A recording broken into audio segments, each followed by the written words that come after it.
எல்லாருக்கும் வணக்கம். நான் Hema Subramanian. Welcome to home cooking Tamil. Bread வச்சு நான் நிறைய ரெசிபீஸ் செஞ்சுருக்கேன். சில லிங்க்ஸ் எல்லாம் நான் டிஸ்கிரிப்ஷனில் தரேன், அதை பார்த்து நீங்கள் செய்யலாம். இன்றைக்கி நம்ம பிரெட் யூஸ் பண்ணி இன்னொரு அருமையான ஒரு ஸ்நாக் ரெசிபி தான் நம்ம பார்க்க போகிறோம். இது பேர் சட்னி பிரெட் பைட்ஸ். ஸோ இந்த புதினா சட்னியை நம்ம செஞ்சு இந்த பிரெட்டில் மிக்ஸ் பண்ணி இந்த ஸ்நாக்கை செய்ய போகிறோம். ரொம்பவே வித்தியாசமான ஒரு ரெசிபி. வாங்க அது எப்படி செய்யறதுன்னு பார்க்கலாம். இந்த கிறிஸ்பியான ஸ்நாக் செய்கிறதுக்கு முதல்ல இதுக்கு தேவையான புதினா சட்னி ரெடி பண்ணிக்கலாம். சட்னி செய்ய நான் 1 கப் ஃப்ரெஷ்ஷான புதினா எடுத்திருக்கேன். 1 கை கொத்தமல்லி, 2 பச்சை மிளகாய், நறுக்கின 1 துண்டு இஞ்சி, 4 பல்லு பூண்டு, அரை முடி எலுமிச்சை சாறு, அரை டீஸ்பூன் காலா நமக், நறுக்கின வெங்காயம் 1 டேபிள் ஸ்பூன் எல்லாத்தையும் சேர்த்து கொஞ்சமாக தண்ணி ஊற்றி நல்லா நைஸாக அரைச்சிக்கோங்க.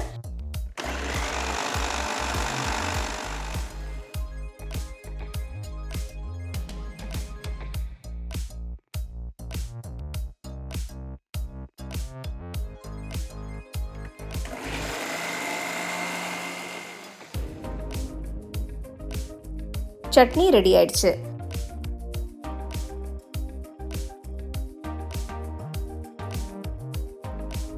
நான் 8 ஸ்லைஸ் ப்ரௌன் பிரெட் எடுத்திருக்கேன். உங்ககிட்ட ப்ரௌன் பிரெட் இல்லைன்னா நீங்கள் ரெகுலரான ஒயிட் பிரெட்டே யூஸ் பண்ணிக்கலாம். பிரெட் ஸ்லைஸை சின்ன சின்ன துண்டுகளாக கட் பண்ணி ஒரு பவுலுக்கு மாற்றிக்கோங்க. இது கூட பொடுசாக நறுக்கின 2 வெங்காயம், நறுக்கின 3 பல்லு பூண்டு, நறுக்கின 1 துண்டு இஞ்சி, பொடுசாக நறுக்கின 1 பச்சை மிளகாய், உங்ககிட்ட கருவேப்பிலை இருந்தால் அதையும் நறுக்கி சேர்த்துக்கோங்க.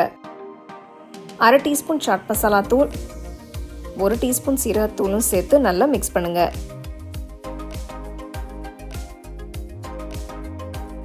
அடுத்து நம்ம அரைச்சி வச்சிருக்கிற புதினா கொத்தமல்லி சட்னியும் சேர்த்து கலந்து விடுங்க.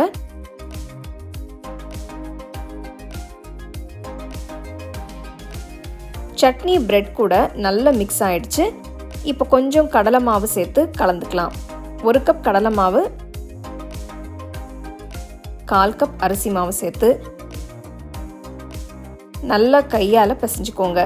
தண்ணி எதுவும் சேர்க்க வேண்டாம். சட்னியில் இருக்கிற தண்ணியே போதும். நல்லா கலந்து விட்டதும் ஷேப்பாக உருட்டி பிடிக்கிற கன்சிஸ்டன்சிக்கு வந்துடும். இந்த பிரெட் கலவையை கொஞ்சம் கையில் எடுத்து சின்ன சின்ன பால்ஸாக உருட்டிக்கோங்க. இப்படியே எல்லாத்தையும் ரெடி பண்ணி வச்சுக்கலாம். கடாயில் எண்ணெயை ஊற்றி எண்ணெய் சூடானதும் மெதுவாக ஒன்று ஒன்றா எண்ணெயில் போடுங்க. ஸ்டோவை லோ ஃப்ளேம்லேயே இருக்கட்டும்.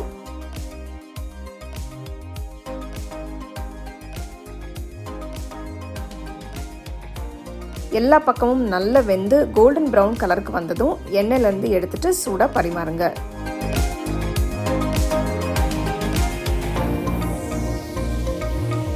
அருமையான சட்னி பிரெட் பைட்ஸ் எப்படி செய்யறதுன்னு பார்த்தீங்க.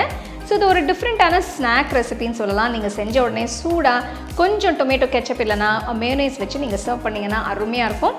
கண்டிப்பாக ட்ரை பண்ணி என்ஜாய் பண்ணுங்கள்.